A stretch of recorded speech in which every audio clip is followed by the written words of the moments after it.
Hey everybody, welcome to T. Roy Cooks and welcome to another Thursday Chatting with Troy. I appreciate you joining us today. Man, as y'all can see, it's probably about 60 degrees out here in Austin right now, and I'm wearing a short sleeve shirt, man. But the clouds are coming, and we're supposed to get down to below freezing tonight, along with some snow, sleet, ice, that kind of stuff. And probably won't get back out above freezing for another day and a half or so. So I decided to go ahead and shoot this. Today is Monday. And I don't want to be sitting out in the freezing cold with it snowing and sleeting and stuff, trying to shoot this for you guys. So anyway, hope y'all enjoy this one. And I got to give a shout out. It's a birthday shout out to Jeff Herbeck. Okay, Jeff was kind enough to send me some of his beers that he gets from St. Louis. Appreciate that. But it's his birthday today, so y'all wish Jeff Herbeck a happy birthday, and I do as well. Happy birthday, Jeff. Thanks, man. Let's try out some of this beer you got for us here. And it's one of them 16-ounce beers, so it's too tall to fit in my my koozie. Hang on. Bet I got it too cold. She's foaming up. That tastes pretty good though. Yeah, I like that, man. Yeah, I bet I got it too cold because I got my my beer fridge out here. It's the New Air fridge that I showed you guys. Let me get out of this sun. Oh, there you go. Nope, that still ain't working. Anyway, hopefully this will be okay. But maybe if I go over here, yeah, maybe. I don't know. Anywho, what I was getting at, that beer fridge I did, I showed y'all not too long ago that I got from New Air, working great, man. Keep your beer and other soda pop and stuff really cold. Works really well. I wish that sun would hurry up and go behind them clouds. That's messing with me. Anyway, if this is your first time here, I appreciate you joining us. Folks, if you got a question for me, just ask it in the comments section down below. Check out the description. I put the questions and where at in the video those questions are asked in the description, along with any YouTubers I may mention or products, anything like that. And to get in touch with me, or if you want to help support old T. Roy here, keep this cooking channel and Thursday chat coming. I appreciate it. Link is my PayPal link's down there. Anyway, let's see what we got here. First question from Blake Morrison. He says, Troy, I'm a big fan up here in Dallas. Cool, man. Local Texan. He says, I really admire the way you barbecue, and I largely base my barbecuing from your videos. Well, I'm glad to help, man. Hopefully your family and friends are all impressed with your barbecue. I feel like I got some of that foam on my beard. Anyway, he says, I'm about to do my first brisket. I'm watching your 3-part video and seeing tin foil wrapped around your drip pan in the Weber Smoky Mountain. Is there water in the drip pan? And if not, why not? So once again, I'm a big fan here in Dallas. 32-year-old with 3 little boys, trying to feed them right. I jokingly call my wife Karen when I've got my apron on, and I got my grill going on the weekends. Her actual name is Rihanna from the Fleetwood Mac song. Cool, man. I hope your wife doesn't mind. Hello, Rihanna. That's cool, man. I'm flattered. What was the question? You threw me off. Oh, that 3-part video of my Weber Smoky Mountain brisket. That was a test. I may not have mentioned it in the video, but I thought I did, where I wanted to test using sand in the water pan and see how it worked out. So I did put sand in the water pan, and then I put tinfoil over the top to help with easy cleanup. I didn't really like a whole lot the way that brisket turned out. I've made much better briskets since then. Part of it being I've moved up to using prime for my brisket beef. So if you can get a hold of some prime, that's the way to go, man. That's the way to go. I think the one I used in that video was probably a select grade brisket, maybe choice, but I think it was select grade. Could be wrong. But yeah, it works fine with the sand. I did that 3-part test where me and James were putting sand versus water in the water pan on the Weber Smoky Mountain side by side. Actually, Karen likes the flavor of the ribs we cooked that time using the sand instead of the water. So I'm kind of still mixed on it. I think it's actually like a personal preference.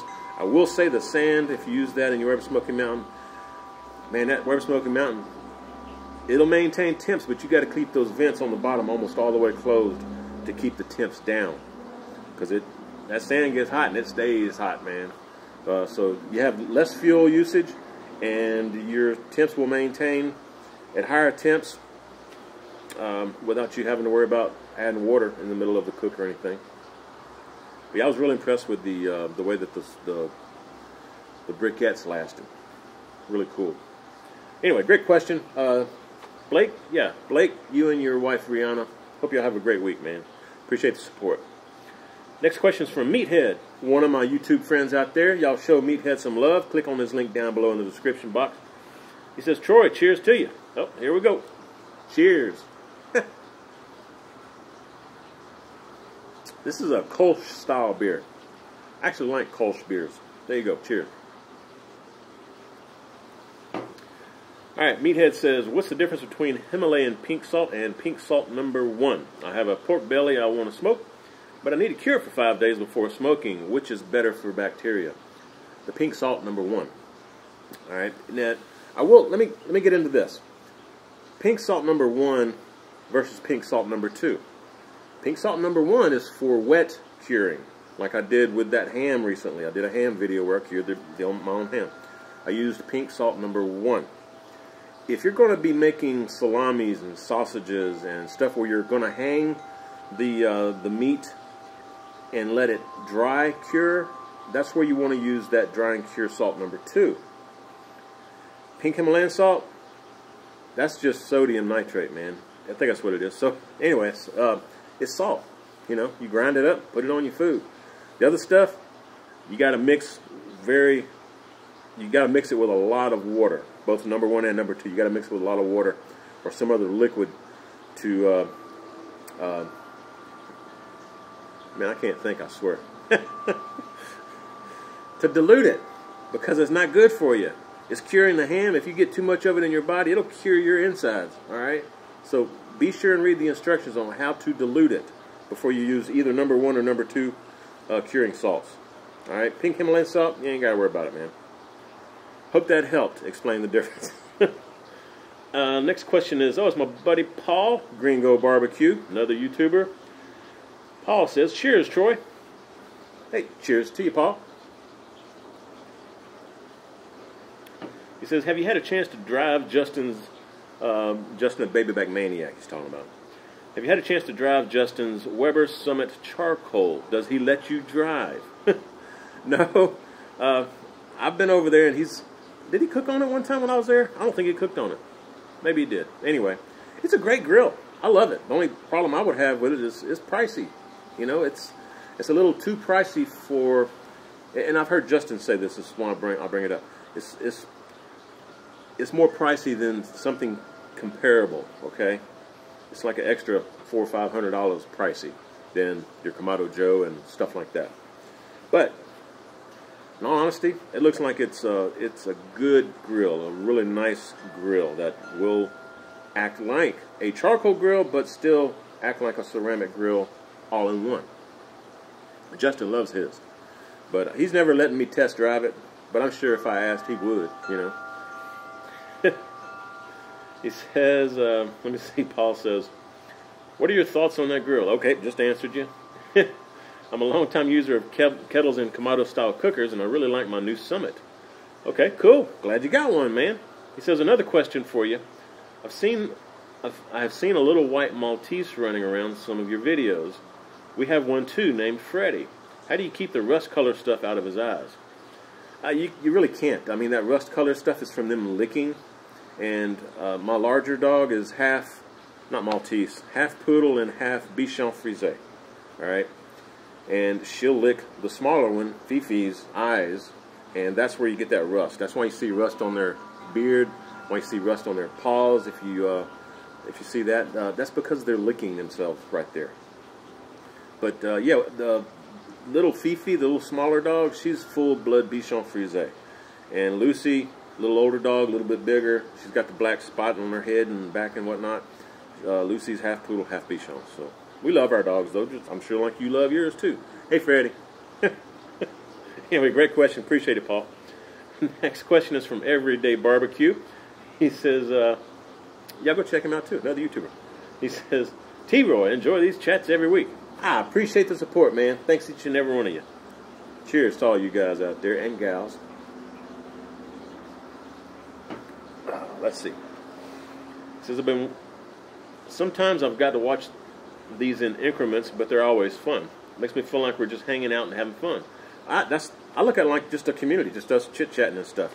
And I've been playing around more with my live feed stuff, so hopefully here in the next couple of months or so, we can start doing some live feed stuff. In fact, why don't you guys let me know if you have a preferred day or time of the day that you would like to see me do some live chat, live feeds where you can ask me questions and I'll answer them for you.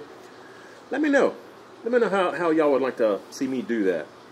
I don't know if I'm debating whether I want to just kill doing these Thursday chats and just do the live chats where you still ask me questions but do it live, or keep these Thursday chats going where I pre-tape them and just do a different day where I'm doing the chat at a different day and time.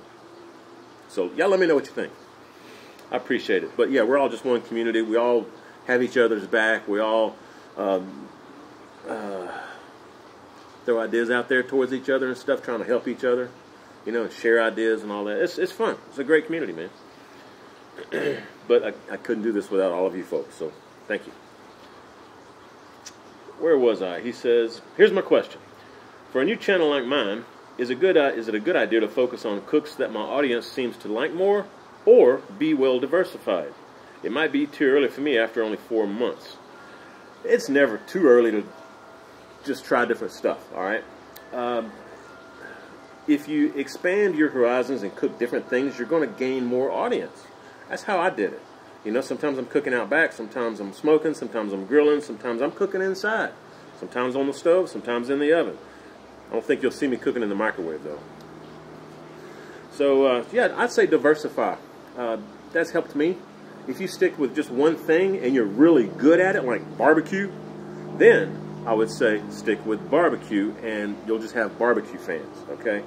But with me, like I've done some Danish dishes, some Mexican, some Spanish, you know, I've done all kind of different stuff. And it's really helped bring an audience from around the world to my channel. So, you know, it's helping my audience grow. Plus, I like eating different things. I'm sure most people do. You know, that's another reason why I diversify and cook different things. So that's how I've done it. There's no right or wrong way to do it. Just be yourself. Cook the stuff that you like to eat, and your fans will follow you. They will find you and follow you, and especially if you've got some great ideas and some great looking dishes. They'll start trying your recipes, and at that point, you know, they'll probably stick with you for a very long time. If you've got one good recipe they've tried, make sure the other ones are just as good. Fortunately, you that have tried my recipes have come back and said they love them. You know, y'all love my recipes, so I appreciate that. And yeah, I may do a little ebook, cookbook thing some point in the future. I don't know. We'll see how that works out. I know I keep getting asked about it. And my rubs and stuff like that too. I'm working on. I'm actually trying to learn Illustrator, Adobe Illustrator, so that I can make some formal logos and stuff for hats and shirts and whatnot, and bottles for rubs and sauces and stuff too. So I got all that going on in the background, you know, in between shooting videos and whatnot. So I got a lot going on. But I appreciate the question, man. Next question is from DQ'd Barbecue. Y'all go check him out. Cheers to you, brother. Got a lot of YouTubers asking questions today. That's cool. Again, we're all just one YouTube cooking family, really, man. We really are. I love it. If you ever get a chance to go out and meet one of us that have a YouTube cooking channel, go for it. It's a good time, especially when you got multiple YouTubers all getting together. But if you just live by one, go check him out, you know, if he'll let you come over, or she. Or maybe invite them to your place. There you go. Like, I'd love to cook some pig in the ground.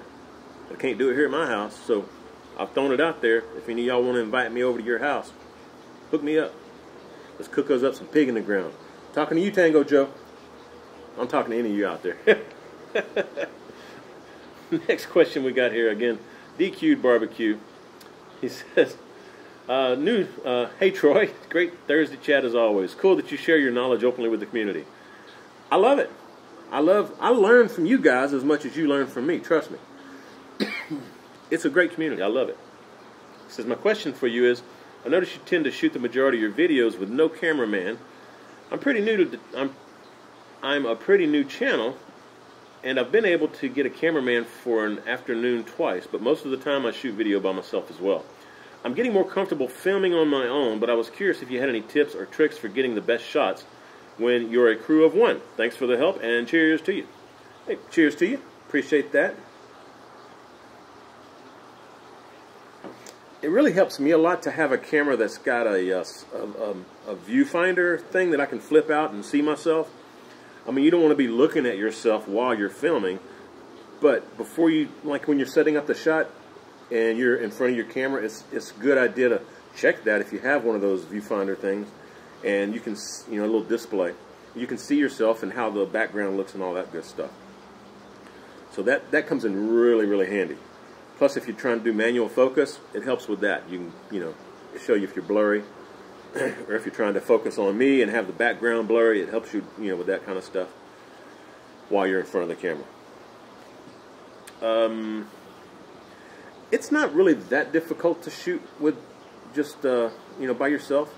I mean, if you really want to get crazy about it, you can set up multiple cameras and have like a close-up of the food, and then a camera on you, and then maybe a wide shot of you and the food together, that kind of thing.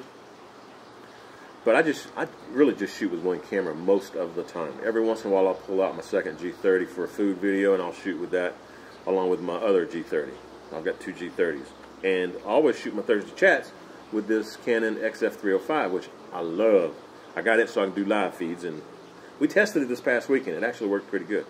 So I got some stuff to figure out on it, but won't be too much longer. Hopefully we'll be doing live feeds.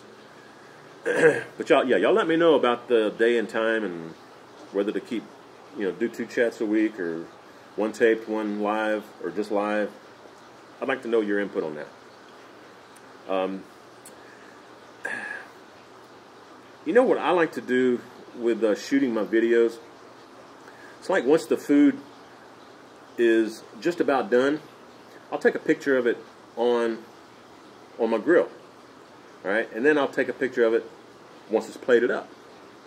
So I've got different options as far as what I can show from a thumbnail image. And if you're big enough channel, I think over 150 subs or 200 subs, maybe it's 1,000 subs, I forget. But once you have passed that threshold of sub count that YouTube demands, you can actually add your own thumbnail to your video, so that instead of having to choose one of the 3 that YouTube picks, you can add your own thumbnail. And you got to watch out for, especially outside cooks. You got to watch out for the lighting. I've learned not to show foil too often on video, because that blows out the video. It's like pointing your camera up to some white clouds and zooming in. It just blows out everything. You can't really see too much. It totally tries to compensate for that bright foil. Anyway, that's just some little tips here and there stuff, Make sure you got a good tripod and some good audio. And if you're going to be shooting at night at any time, maybe get you one of them little LED lights. They're pretty cheap. They usually have a rechargeable battery in them. That's what I use most of the time, but I also have the soft boxes that I can set up on tripods and stands and aim softbox light at my food if I want to, or on me. So we can do that. But that's down the road. If you're just starting out, you may want to just stick with the equipment you have until you do build up an audience and start making some money on YouTube, so that you can invest that back into your YouTube channel. So that's how I did it. That's how I still do it, in fact.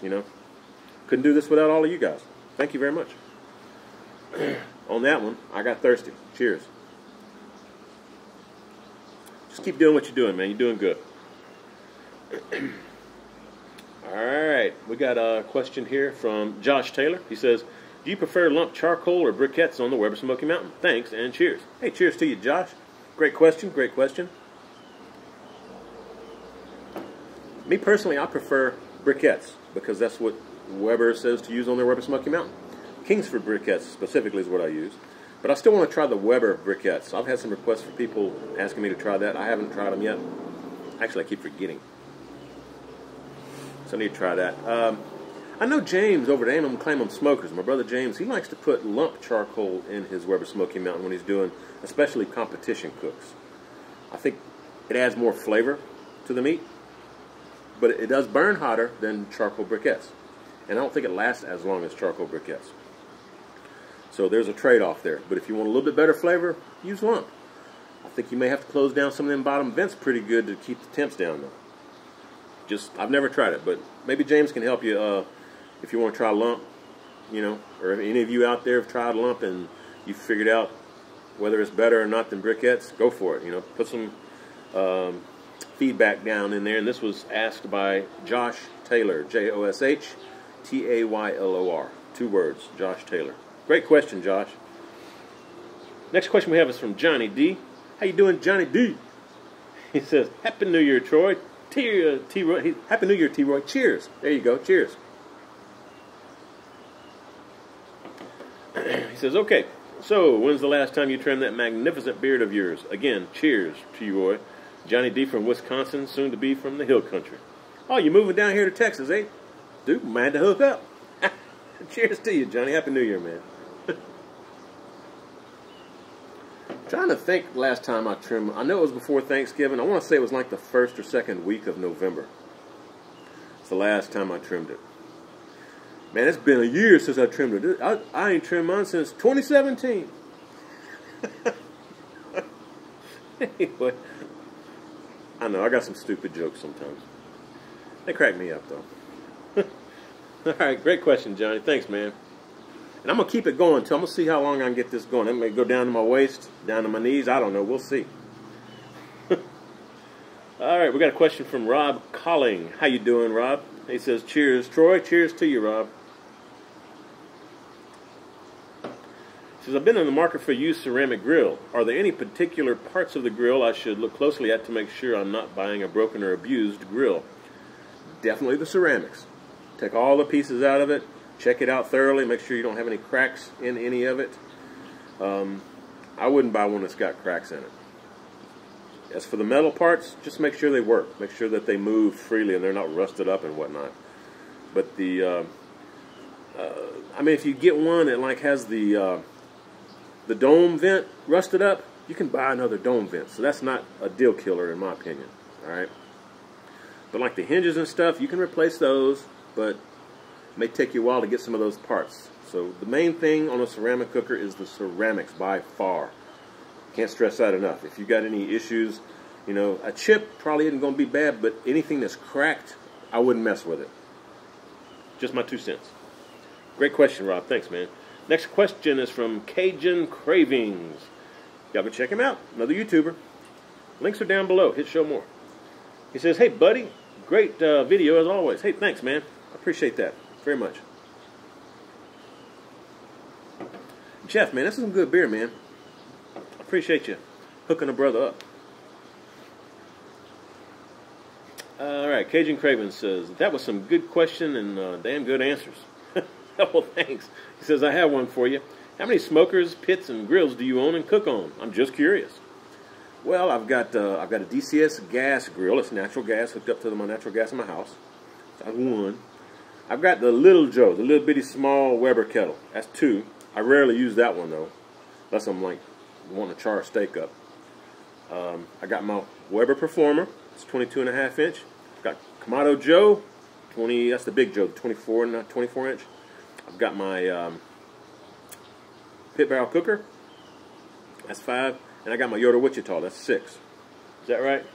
1, 2, 3, 4, 5, 6, 7. I got 7. Which one did I miss? My Weber Smoky Mountain. I didn't say my Weber Smoky Mountain. 22.5 inch. So I got 7. Smokers, grills, whatever. Cookers. And I try to trade them out and use them. You know, I don't use the same one all the time. I don't know. I've been using my Weber Performer pretty solid here lately. I love that thing, man. I really do love that Weber Kettle Performer, man. At good times. But the rest of my cookers are great as well. So that's why you see me switching from one to the other on different videos. Let's say I shot a video last week on my kettle. You may see one next week where I'm cooking on my Yoda Wichita or my Weber Smoky Mountain or my pit barrel cooker. I recently did a gas grill cook, you know, so I trade it up. You know, just keep it like we were talking about earlier. Diversify a little bit, you know, don't do the same thing all the time. So it helps to have different cookers. I've been blessed to have some good cookers, okay? And to have fans like you guys. Appreciate your support. let's see. Next question is from Simon Guerrero. How you doing, Simon? Thanks for the question. Thanks for the support. He says, Troy, I have a large offset smoker, and I've been smoking on it for 10 years. Awesome smoker. After watching your channel, I decided to purchase a Weber Smoky Mountain late last year. They are awesome machines. Yes, they are totally awesome smokers, all right? And you can grill on them, too. Use that bottom grill grate on the bottom rack. Hook it right above the charcoals. It's actually a great little a kettle-type cooker, you know. Y'all seen me cook steaks on my Weber Smoky Mountain. Searing them. Back to Simon's question here. He says, I haven't cooked on my offset since. No one at the house is allowed anywhere near my new baby. And I noticed you replaced the front door with a stainless steel door on your Weber Smoky Mountain. Is there any benefit to that? Yeah, there is. The aluminum door that comes with your Weber Smoky Mountain, it doesn't fit very well most of the time. It's difficult to like pry open and get off if you need to get it off to put more fuel in. Plus it doesn't retain heat. The stainless steel door fits better, so you have less leakage on your midsection, and it latches better. You can actually, when you unlatch it, take the whole door off without any effort at all. You know, it just basically will fall out and come off, which I love. But it's got a nice lip on there. You know, slide it down in there and close it and latch it. It's got a lip on the bottom edge. But it retains heat. So in that aspect, I think that it helps give me longer cooks with my charcoal load. So I like that about it. Plus, it just looks cool. You know, I mean, you gotta admit, I got a pretty cool looking Weber Smoky Mountain with all that bling on it, don't I? Anyway, appreciate the question, Simon. If you're interested, I got mine from Cajun Bandit, okay? I got the stainless steel door, fire ring, all that stuff from CajunBandit.com. I'll put a link for them down below if you're interested. I don't make anything off of their stuff, and they haven't sent me anything free. They have great product, okay? You pay a little bit more because it's stainless, but it's good stuff. Next question is from Todd Blessing. Todd, what's up, my brother? You've been around a long time, man. I appreciate the support. He says, hey, T-Roy, what's happening, my friend? Not a whole lot. I'm just hanging out with you friends, you know, my friends here. Anyway, he says, my friend is too cheap to buy a brisket. So I told him to try a flank steak on his offset. Would that be your choice of meat? I hope I didn't give him the wrong info. Thanks very much for your information. Cheers. Hey, cheers to you, Todd. Cheers, brother. Folks, y'all welcome to chime in on this one. Leave your feedback for Todd. Yeah, it was Todd asked this one. Todd Blessing. B-L-E-S-S-I-N-G. Todd space Blessing. And Todd with 2 Ds. Flank steak I don't think would be a good idea. That's mainly for like fajitas and stuff, you know, in my mind. It's like skirt steak, a little bit thicker and bigger than skirt steak, but the same type of muscle. And brisket's kind of hard to fit in another category because it's got two muscles that kind of slide over each other perpendicular. That's why you get the point and the flat. If I had a choice, I would turn somebody on if they couldn't get a brisket or didn't want to pay for it. I'd tell them to maybe try a large chuck roast, like a shoulder roast. That would be my guess. I think that would give them a little bit better, closer experience to brisket than the flank steak. You know, flank steak's pretty thin. Anyway, hope that helped. Appreciate the question, Todd. Next question is from Games and Grills, another YouTuber. Y'all go check him out.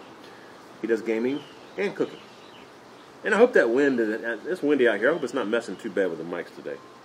But I got my good mics on here, so hopefully it's not too bad. He says, the beard's looking epic, Troy. Cheers, brother. Hey, cheers to you. Thank you very much. And I'm actually subbed to Games and Grills because I actually like to watch people do gaming, you know.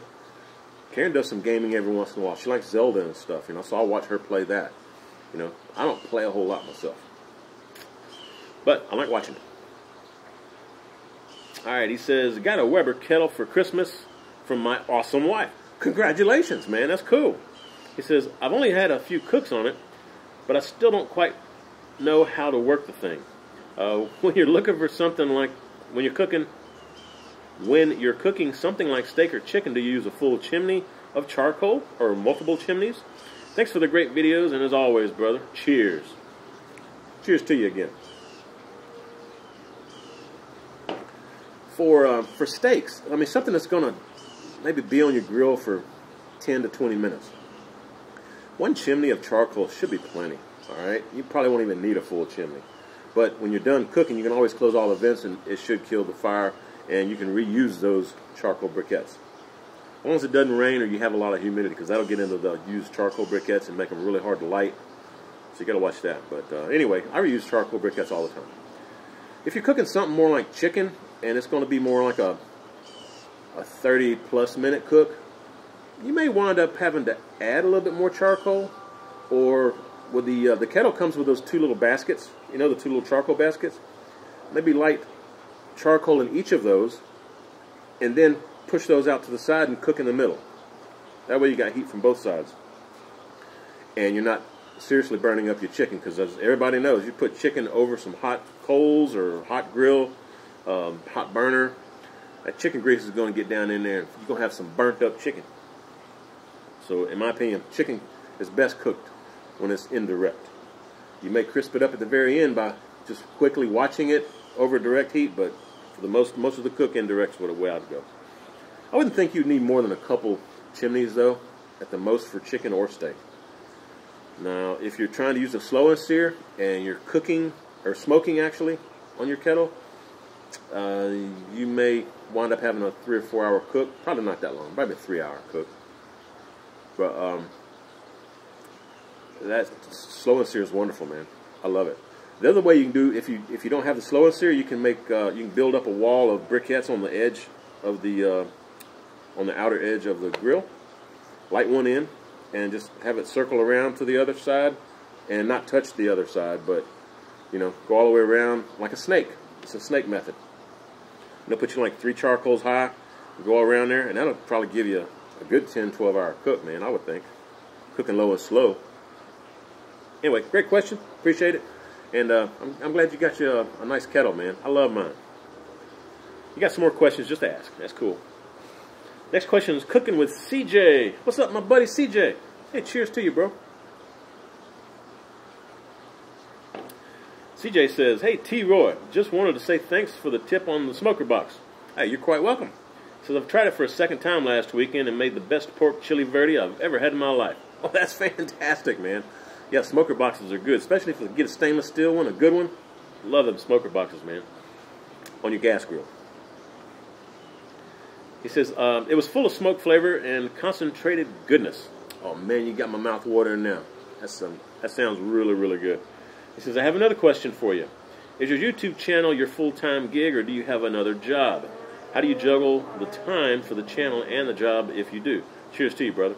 All right, CJ, here you go. Cheers to you, brother. YouTube is my full-time job. That's why sometimes you'll hear me, you know, I'm not going to ever beg for money, but that's why I'll mention I've got a PayPal link. And, you know, I'm actually thinking about signing up with Patreon, too. I don't mention it a whole lot, but every once in a while I will, just so you guys know, if you haven't heard me say it in a while. You know, I take donations to help support this channel and help me buy the food, help me put gas in my truck so I can, you know, go on adventures and stuff, and go see other YouTubers and other people that watch, you know, you guys. Buy clothes, hats, glasses, all that stuff. All of this is made possible from you guys, all right? So thank you very much. But it's my full-time job, CJ. That's all I do. I do a lot of research. I do a lot of investigating. Like I said, I'm learning Illustrator so I can make some logos and stuff for some apparel. And I need to work on my rubs, try to get that going.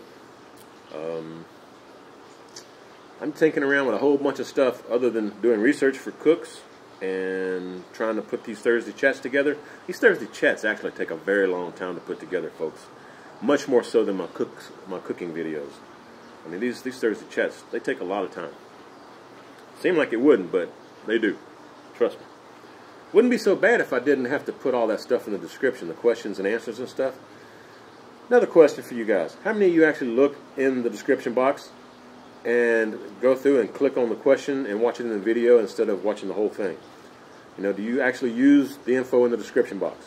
And if a lot of you say you don't, I may stop doing that, because that is really, really time consuming. Seriously time consuming, folks. Y'all let me know though. Anyway, yep, full-time gig, CJ. Appreciate your support. And dude, you got a great channel. You're doing really, really good stuff over there. Y'all can check out Cooking with CJ, man. He's got a good channel. If I had a cigar, I'd be smoking a cigar for you there, CJ. Cheers to you, brother. Love your stuff, man. All right, we got a question. That was my friend Cameron here. He's got a young channel, folks. Cam's Fishing and Cooking. How you doing, Cameron? I think he's only got a couple, 2 or 3 videos. But if you're interested in checking out some different channels, he does cooking, and from what I can tell, he does like some hunting and fishing and stuff. Y'all go check it out. Hey, T-Roy, cheers to you. Cheers. He says, I have a question. I'm trying to get into the whole YouTube scene with barbecue. Do you have any tips to help me start my channel off, and to help myself get out there? Any advice would be greatly appreciated, Cameron. Cameron, I've mentioned it before. In fact, I talked a little bit on earlier talking about the one person using the camera. You don't have a camera person. Use social media to get your name out there. Put up videos that people are going to be interested in watching. Now, I will say, like when I first started, my videos, they looked crappy. I wasn't fully versed on how to edit, and what I thought people would want to see in the video turned out not to be totally accurate. So I had to adjust the way that I edit my videos. And also, I mean, different people have different editing styles. You can't get around that. But I'm talking about like when you're, for instance, this past Tuesday, I put up it's basically jacked up shrimp was the recipe. I cooked some shrimp. It's a shrimp appetizer in the oyster bed. If you watch that video, you'll see that I'm not putting the shrimp on every piece of cheese in the video. I put the first one down, and maybe the second one, and then I cut, and then I show me putting the last one on. So that just may be a few seconds of time, but in the overall scheme of things, it's shortening my video, which is going to help attract more people to watch it. And also, it's not boring to you guys. I mean, how many people want to see me putting a shrimp on every spot, instead of just showing you how I do it? And the same thing when I added some jalapenos and the bacon and the other cheese and stuff. I spliced that together. I didn't show you the entire thing because it wasn't needed. So when you're editing your videos, try to look for stuff that is boring, that's not really significant to the story you're trying to put out there or the recipe.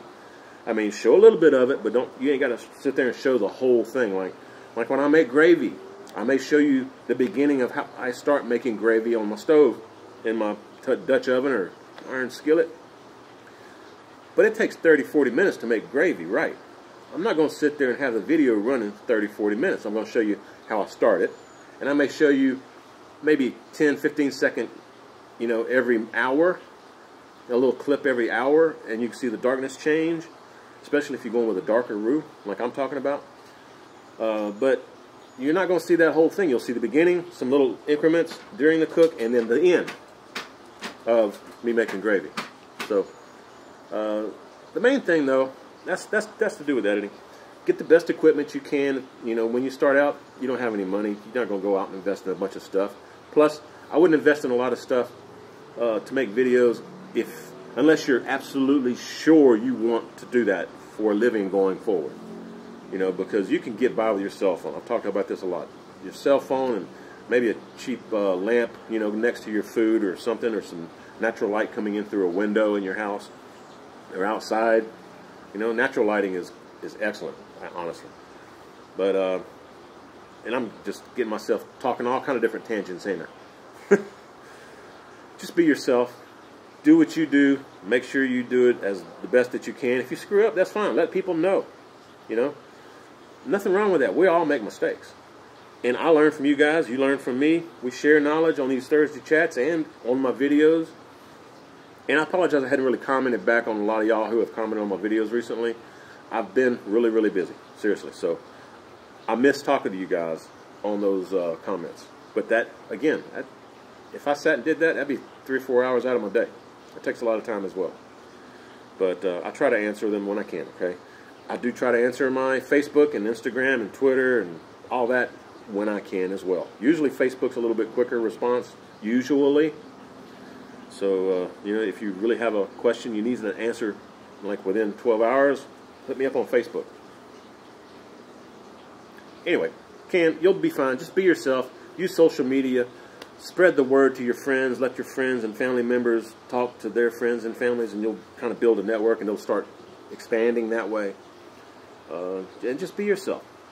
You know, you'll eventually get comfortable on camera, and you'll be fine, man. I mean, some people actually are fine on camera from the get-go. You know, so maybe you're fine with that. Just do the best you can. Have fun with it, man. That's the main thing that I always look for. I try to have fun with every video. Every cook, I try to have fun and try to be honest with all of you and let you know what's going on, so that if you do try one of my recipes or you try some suggestion that I make on these Thursday chats, you're not like throwing your hands up saying, "What did Troy get me into this time? You know, this is totally wrong." You know, that kind of thing. I don't want that to happen to any of you. So that's why I go through it first and show you what I've learned, and hopefully it'll help all of you. Appreciate the question, Cam. Keep up the good work, man. Next question is from Slow Hand. He says, "Hey, T-Roy." Actually, he says, "Hey, Troy." It's my name. Cheers. He says, have you or anyone on the channel ever tried persimmon wood? No, I haven't, but persimmon's a fruit. Should be some really good wood to use for cooking or smoking.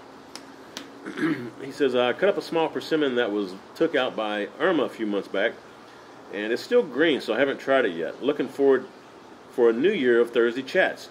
Cool. Thanks, Slowhand. I appreciate that. Make sure that wood gets seasoned really well, you know. I'd say season it a good 6 or 8 months, you know, out in the weather. Let it get weathered, dry out before you try to use it for smoking or cooking.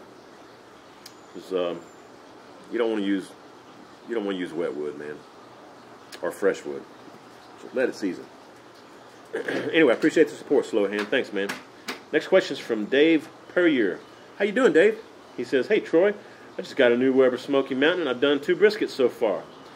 I need to do some more cooks on my Weber Smoky Mountain. A lot of you guys are chiming in saying you just got Weber Smoky Mountain, so kudos to all of y'all. I need to fire mine up again." Alright, he says he's done 2 briskets so far. Both turned out tasting really good and tender. But I can't seem to get the bark the way I feel it should be on there. And I'm using the water pan. Should I try using sand? Cheers from Austin, Texas. Hey, Dave. Cool, man. We should hook up sometime maybe, man. Just get in touch with me.